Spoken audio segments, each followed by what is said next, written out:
Hello students, welcome to my new video. In this video we will see the remaining part of the first lesson from history, medieval India. This video is the part 2 of this lesson. And what we have seen in the first part of this lesson, there are some new words and their meanings in the beginning of this lesson, and we have understood the meaning of these words in first part, okay, of this lesson in first video.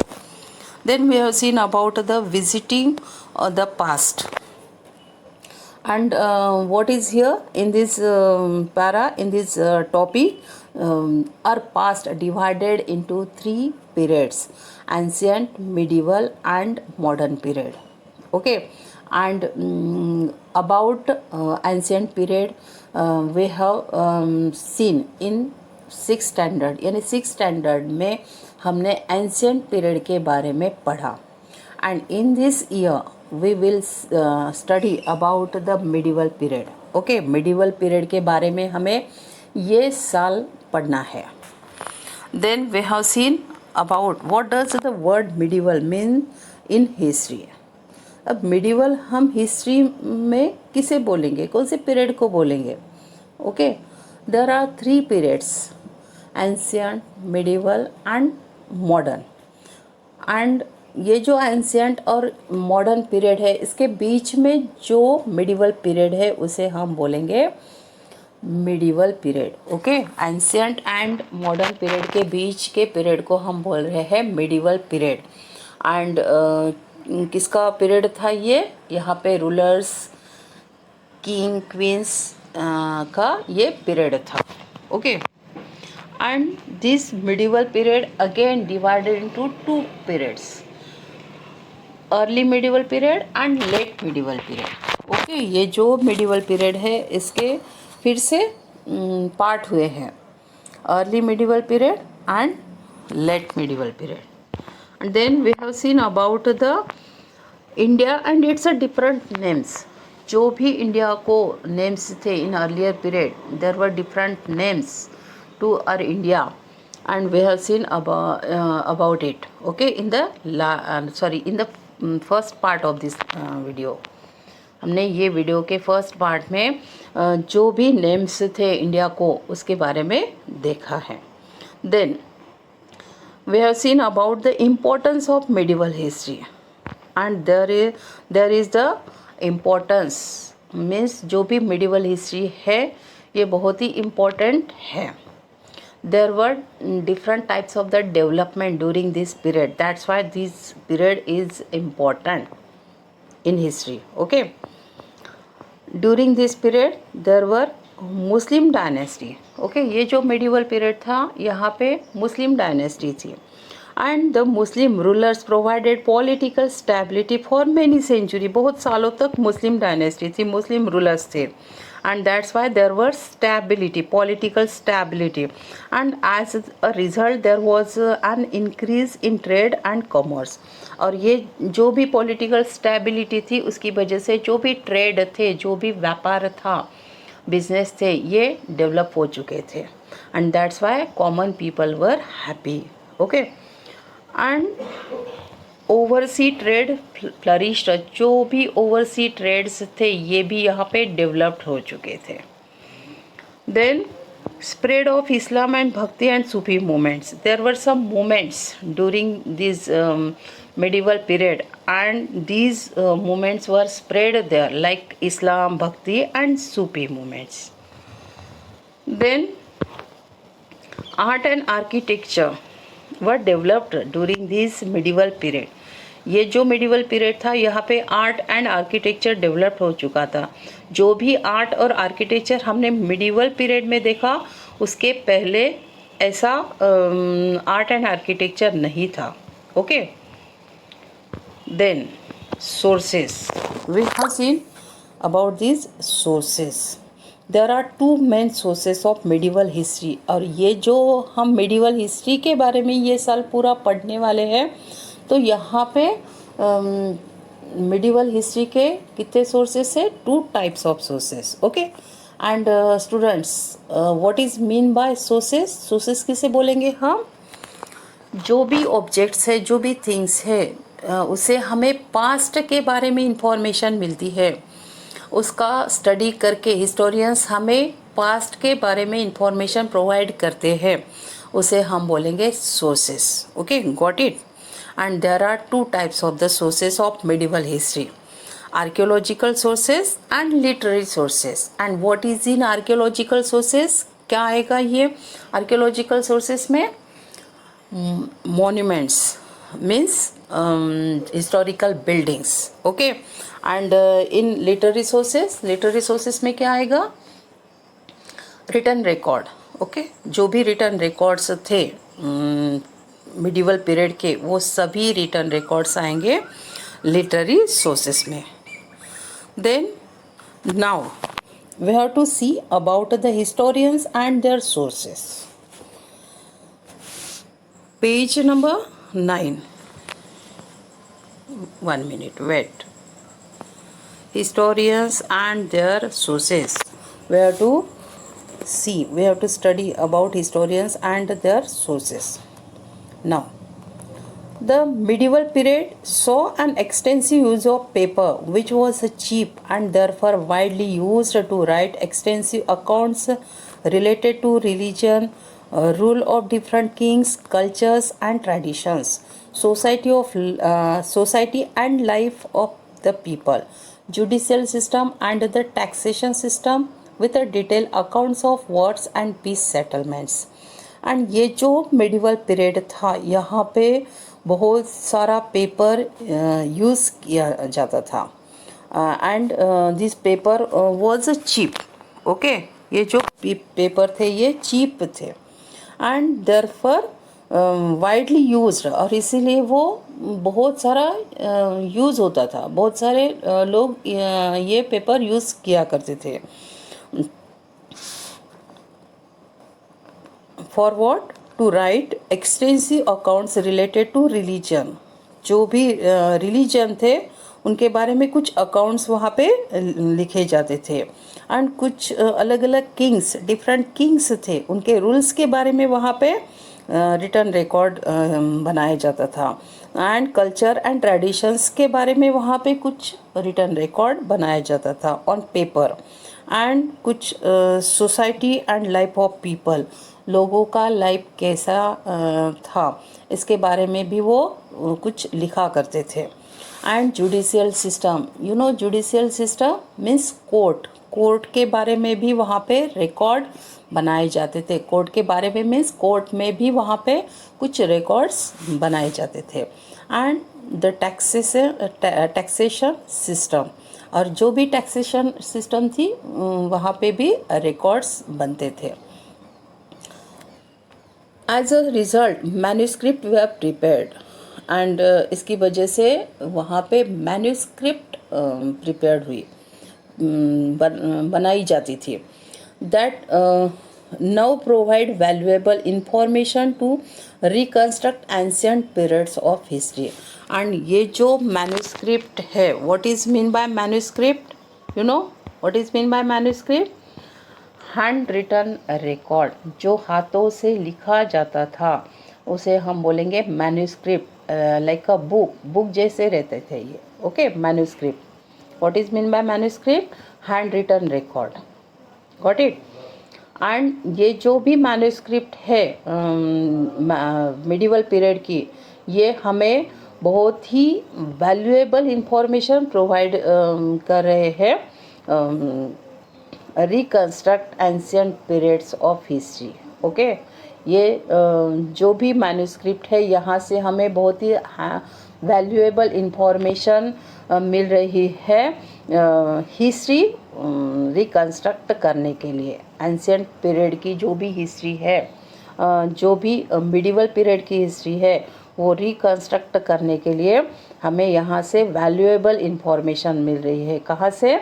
Manuscript से. ये जो भी records थे उसकी manuscripts वहाँ पे बनाई गई. Okay, now next topic is here archaeological sources. What is mean by archaeological sources? Archaeological sources such as monuments like mosques, temples, tombs, forts. And archaeological sources किसे बोलेंगे हम? यहाँ पे आएंगे monuments. You know monuments means historical buildings. Those buildings has historical importance. These buildings are called the monuments. Okay. And monuments में क्या क्या आ रहा है? मॉस्क. मॉस्क मीन्स मस्जिद. टेम्पल्स. टॉम्स मीन्स कब्र बोलेंगे हम इसे, समाधि. फोर्ट्स मीन्स किले. Okay. And some art objects also include in archaeological sources like painting and sculpture. You know sculptures means मूर्तियाँ बनाना. Okay, Murthy. Inscriptions, you know inscriptions, written record on hard surface like stone tablets, like of metals. And jewels means precious stones.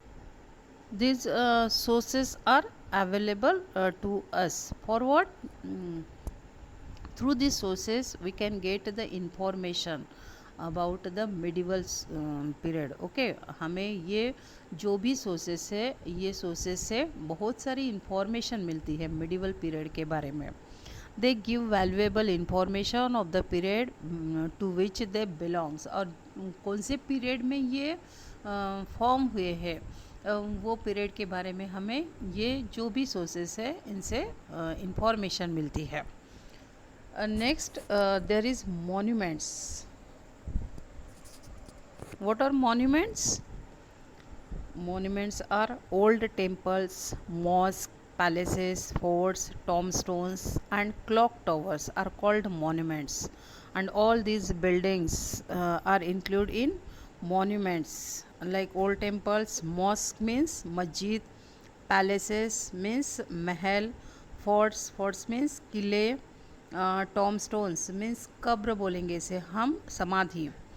And clock towers. Okay, all these buildings are included in monuments.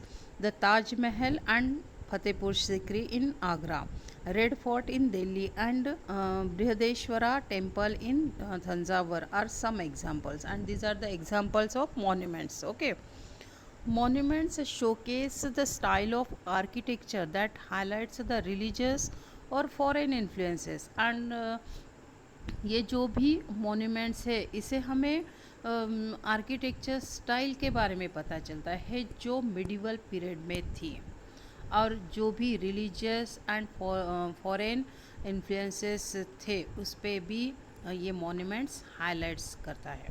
Okay. Use the basic buildings materials like stones, burn bricks etcetera.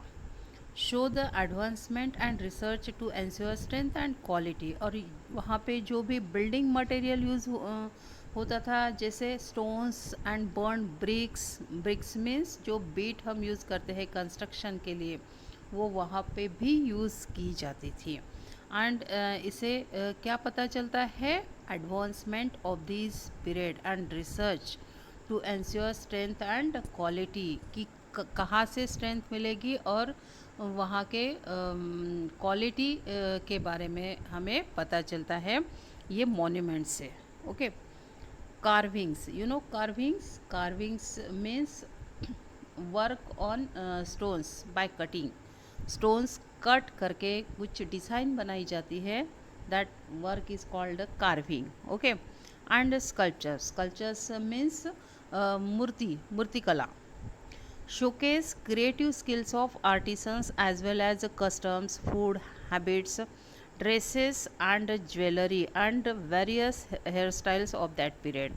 And ये जो भी carvings है, अगर हम कुछ historical places पे जाते हैं, अगर वहाँ पे हमें टेम्पल से दिखता है या मॉस्क या और भी कुछ मॉन्यूमेंट से दिखते हैं, तो वहाँ पे हमें ये कार्विंग देखने के लिए मिलेगा.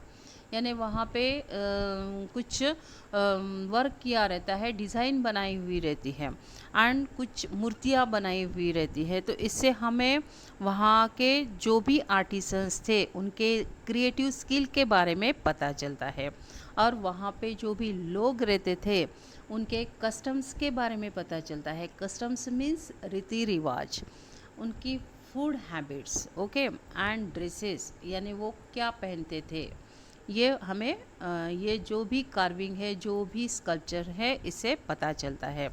एंड ज्वेलरी, वो कैसे ज्वेलरी पहनते थे, इनके बारे में भी हमें यहाँ से पता चलता है। And various hair style of that period, और वहाँ पे हेयर स्टाइल कैसे होती थी अलग अलग, इनके बारे में भी हमें ये कार्विंग एंड स्कल्पचर से पता चलता है। Then turn your page, open your page number 10.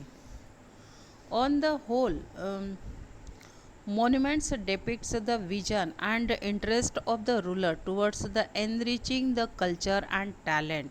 And ये जो भी मॉन्यूमेंट्स है, इसे हमें वहाँ पे जो भी रूलर्स थे उनके इंटरेस्ट और उनका जो भी विजन था वो भी हमें पता चलता है, और जो भी कल्चर था वो कितना रीच था, एंड कैसे टैलेंटेड वहाँ पे लोग थे, and all and also demonstrate the strength of the particular phase in history. And ये जो भी मॉन्यूमेंट्स है, इसे हमें वहाँ के स्ट्रेंथ के बारे में भी पता चलता है, वहाँ पे जो भी स्ट्रेंथ थी उनके बारे में भी हमें पता चलता है।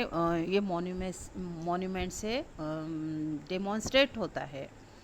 ये सभी चीज़ें हमें कहाँ से डेमोन्स्ट्रेट हो रही है, कहाँ से शो हो रही है, मॉन्यूमेंट से। Then next there are inscriptions. What is mean by inscriptions? Inscriptions किसे बोलेंगे हम? Written work on hard surface like stone tablets and metals also. Okay. Inscriptions consist of religious instructions or records of royal proclamations and gifts to temples and villages. Proclamation means public announcement, and what is include in these inscriptions? Inscriptions में क्या रहता है? What is the consist in these inscriptions? Religious instructions, जो भी religious instructions रहती थी वो inscriptions में दिखती है। And records of royal proclamation, proclamation means public announcement, जो भी प्रोक्लेमेशन वहाँ पे होता था, रॉयल प्रोक्लेमेशन, ये इसका रिकॉर्ड बनाया जाता था और वो इंस्क्रिप्शन से हमें पता चलता है। And gifts to temples and villages, वहाँ पे कुछ गिफ्ट्स दिए जाते थे टेम्पल्स एंड विलेजेस को, तो ये गिफ्ट्स के बारे में भी इंस्क्रिप्शन बनाई हुई है, वहाँ पे रिटर्न रिकॉर्ड है ये सभी चीज़ों का। We find a number of inscriptions for this period, they are found on the walls of Red Fort, Taj Mahal, Fatehpur Sikri and the palace walls of the Rajputs. And ये जो भी इंस्क्रिप्शंस हैं मिडिवल पीरियड की, ये कहाँ पे मिली है? रेड फोर्ट के वॉल्स पे, ताजमहल में भी ये कुछ इंस्क्रिप्शंस मिले हैं, and Fatehpur Sikri, okay, and the palace walls of the Rajputs के जो भी पैलेसेस थे उनके वॉल्स पे भी ये इंस्क्रिप्शन मिलती है। The inscriptions on the walls of monuments or pillars give an insight into the rule of the particular dynasty. And ये जो इंस्क्रिप्शंस है मॉन्यूमेंट्स के वॉल्स पे या पिलर्स पे, ये इससे क्या पता चल रहा है हमें जो भी डायनेस्टी वहाँ पे थी, जो भी पर्टिकुलर डायनेस्टी रूल करती थी उनके बारे में हमें यहाँ से पता चलता है। इंस्क्रिप्शन सपोर्टिंग वॉर्स और victories showcase military interest and achievements. And inscriptions में क्या क्या शो किया हुआ है? Military interest and military achievements, जो भी वहाँ पे अचीव हुआ, यानी अगर कोई वॉर हुई, बैटल हुई, तो वहाँ पे अगर जीत हासिल हुई तो उसे हम बोलेंगे अचीवमेंट्स। तो ये सभी चीज़ें हमें इंस्क्रिप्शन से पता चलती है। Social and spiritual messages on pillars show the social and religious interest of the rulers and also give a detailed pictures of the life of the people, trade, commerce, administrations, and military exploits. And जो spiritual messages थे और social messages थे, spiritual किसे बोलेंगे हम, sacred means पवित्र, pure, Holi, on the pillar. और ये जो भी सोशल और स्पिरिचुअल मैसेजेस है पिलर के, ये क्या शो कर रहे हैं, social and religious interest of that rulers. जो भी वहाँ पे रूलर्स थे उनका उनके सोशल एंड रिलीजियस इंटरेस्ट को ये जो भी मैसेजेस है, सोशल एंड स्पिरिचुअल मैसेजेस, ये शो कर रहे हैं। एंड जो भी लाइफ था वहाँ के लोगों का, एंड जो ट्रेड था, बिजनेस थे, कॉमर्स था, एंड कुछ एडमिनिस्ट्रेशन मीन्स कैसे प्रशासन था, एंड मिलिट्री एक्सप्लॉइट्स, ये सभी चीज़ें हमें कहाँ से पता चलती है, इंस्क्रिप्शन से, जो भी डिटेल पिक्चर वहाँ पे दिया हुआ है उसे। Some inscriptions provide a list of various rulers of the dynasty, which is a valuable source of particular dynasty। और कुछ inscriptions ऐसे बने हुए हैं, वहाँ से हमें बहुत सारे रूलर्स के बारे में पता चलता है। जो भी डायनेस्टी वहाँ पे थी, उनके वहाँ के जो भी अलग अलग रूलर्स वहाँ पे हुए, उनके बारे में हमें कुछ इंस्क्रिप्शन से पता चलता है। उनकी लिस्ट ही वहाँ पे दी हुई है। And this is the valuable source of particular dynasty. और यही जो इंस्क्रिप्शंस है, ये बहुत ही वैल्यूएबल सोर्स है किसी पर्टिकुलर डायनेस्टी का। Next topic is here coins, and this coins helps us to identify the names and ruling periods of kings. और ये कॉइन्स से हमें वहाँ के किंग्स के नेम्स के बारे में पता चलता है और उनके रूलिंग पीरियड के बारे में पता चलता है। And it also helps us in knowing the extent of empire and the presence of coins in foreign lands. और जो फॉरेन लैंड्स पे कॉइन्स मिले हैं, उनसे ये शो होता है कि उनके साथ हमारे ट्रेड्स थे, हम उनके साथ व्यापार करते थे, बिजनेस करते थे। Next there is the literary sources.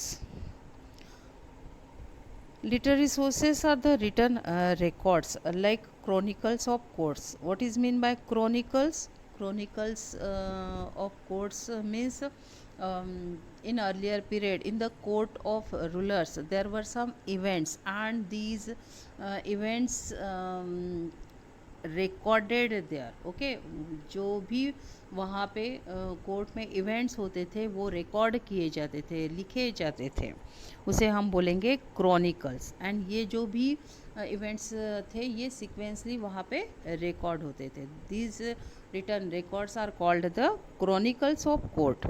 Historians, जो भी हिस्टोरियंस ने लिखा हुआ है written record, okay. And regular farmans, there were some farmans, जो भी रूलर्स वहाँ पे थे वो कुछ फरमान्स निकालते थे। और ऑफिशियल नोटिस, कुछ ऑफिशियल नोटिस वहाँ पे रहती थी। These are the written records. And royal letters, कुछ रॉयल लेटर्स वहाँ पे रहते थे on the policies and important day to day matters. और कुछ पॉलिसीज़ और कुछ important day to day matters अगर वहाँ पे रहता था पब्लिक इंटरेस्ट का, तो उस पर कुछ रॉयल लेटर्स लिखे जाते थे। एंड ये सभी इंक्लूड्स है रिटर्न रिकॉर्ड्स में। Autobiographies, what is mean bye autobiographies?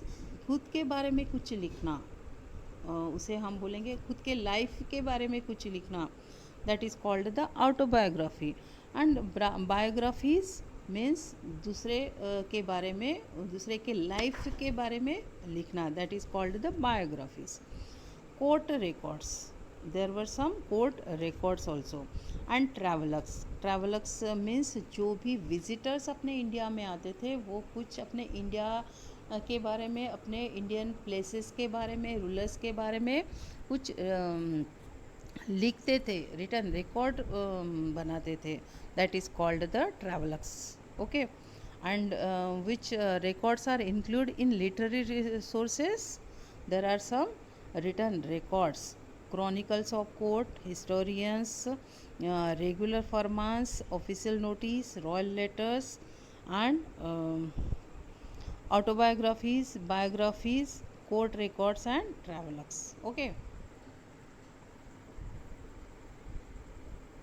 Then in the 13th century paper was invented and 13th century में वहाँ पे पेपर इन्वेंट हुआ था. This revolutionised the writing of history. The medieval period has a plenty of literary sources available for us because paper was available. and ये जो भी medieval period था, यहाँ के जो भी लिटरेरी सोर्सेस है, ये बहुत सारे लिटरेरी सोर्सेस हमारे लिए अवेलेबल है. Why? Because paper was available there. वहाँ पे पेपर इन्वेंट हो चुका था 13th सेंचुरी में.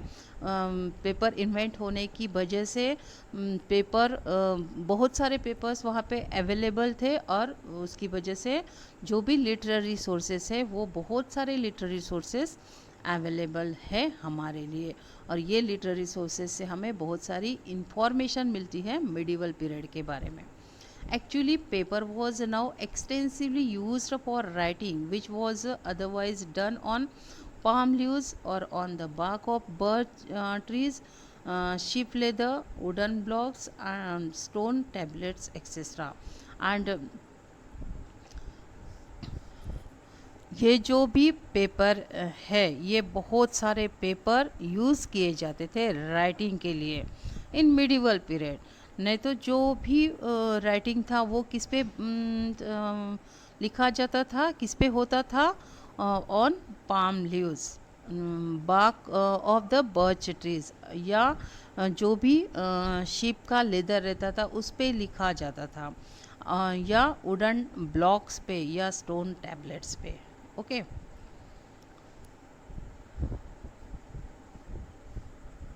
Then next topic is here travelers. You know travelers. During the medieval period many famous travelers visited India. और ये जो भी medieval period था, यहाँ पे बहुत सारे visitors, famous travelers visitors अपने इंडिया में visit देने के लिए आते थे. Their travelers inform us about the places they visited, their observations and meetings with the royalty and the common people. And ये जो भी विजिटर्स थे, इन्होंने कुछ रिटर्न रिकॉर्ड्स फॉर्म किया, रिटर्न रिकॉर्ड्स वहाँ पे बनाया, और उसे हम बोलेंगे ट्रैवलर्स. और ये जो भी ट्रैवलर्स है, इनसे हमें किसके बारे में इंफॉर्मेशन मिल रही है? जहाँ पे ये ट्रैवलर्स विज़िट देते थे वो प्लेस के बारे में वो कुछ लिखा करते थे. उनका जो भी ऑब्जर्वेशंस रहता था वो वहाँ पे लिखते थे. और कुछ मीटिंग्स वहाँ पे होती थी, जैसे रूलर्स के साथ या कॉमन पीपल के साथ. The records they maintain give us first hand information of the period. और ये जो भी रिकॉर्ड्स है, ये उन्होंने वो मेंटेन करते थे. और यहाँ पे कौन सी इंफॉर्मेशन मिलती है हमें? First hand information of this period. Some of the famous visitors who wrote travelers are, and there are some famous visitors and they wrote some travelers. First, Al-Biruni. He came from Central Asia. कहाँ से आए थे ये Al-Biruni? Central Asia से. He gave a detailed accounts of Indian philosophy and culture in his book.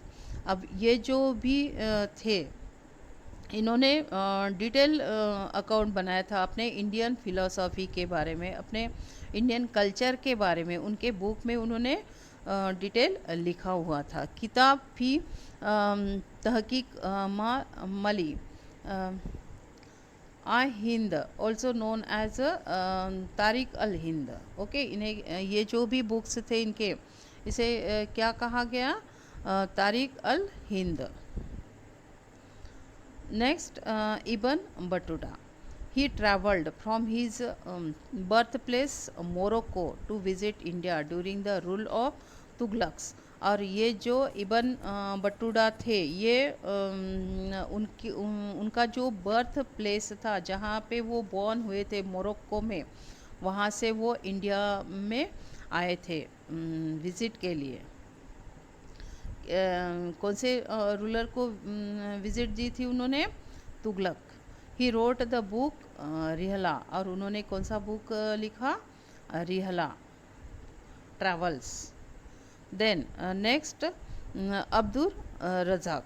He visited the kingdom of Vijayanagar. और ये जो अब्दुल रज़ाक थे, इन्होंने कहाँ पे विज़िट दी थी? विजयनगर को। Many travelers from Europe arrived in India during the medieval period। और बहुत सारे ऐसे ट्रैवलर्स थे कि वो यूरोप से अपने इंडिया में आते थे during medieval period।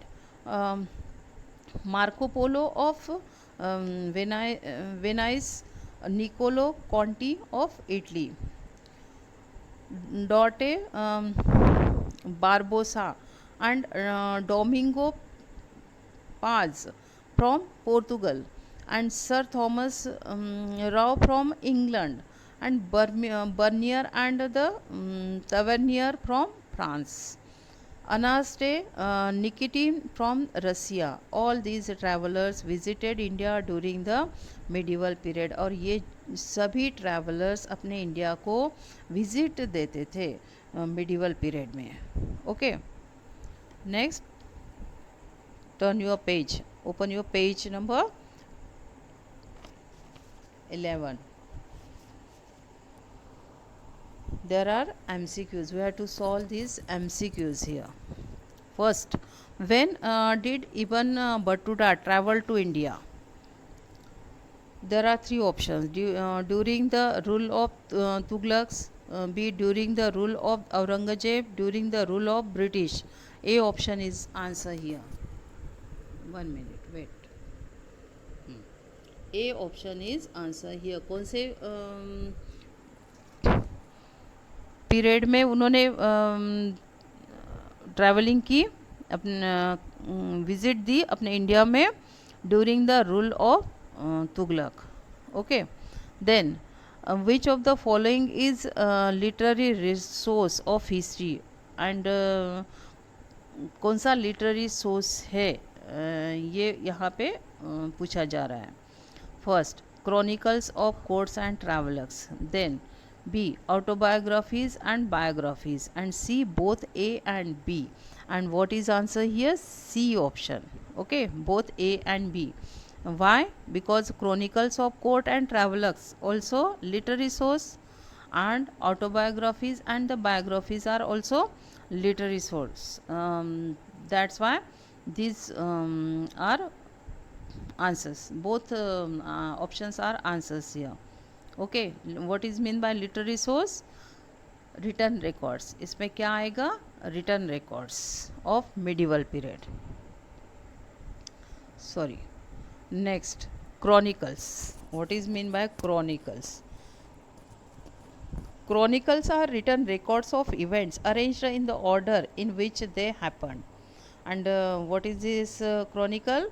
Chronicles are the written records। जो भी events वहाँ पे होते थे वो orderly arranged किए गए and लिखे गए। that records, written records are called the chronicles।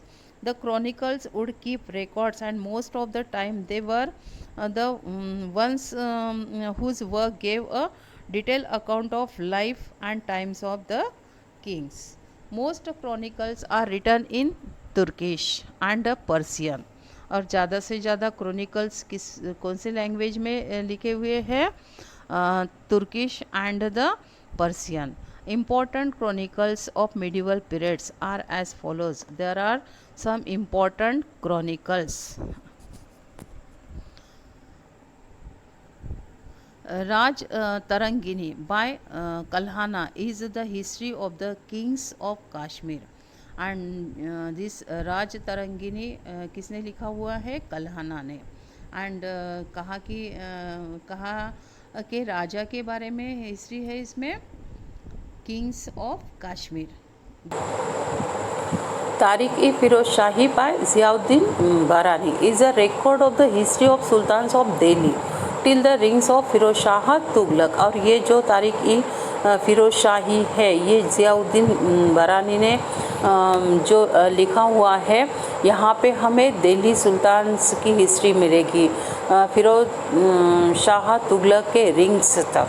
Then तारिक-ई-फरिश्ता bye फरिश्ता, ये जो तारिक-ई-फरिश्ता है ये फरिश्ता ने लिखा हुआ है. Is a record of the history of the Delhi sultans. यहाँ पे भी हमें दिल्ली सुल्तान्स की हिस्ट्री मिलेगी from the time of the Turks till the 17th century. और तुर्क्स के टाइम से 17th सेंचुरी तक हमें यहाँ पे हिस्ट्री मिलती है.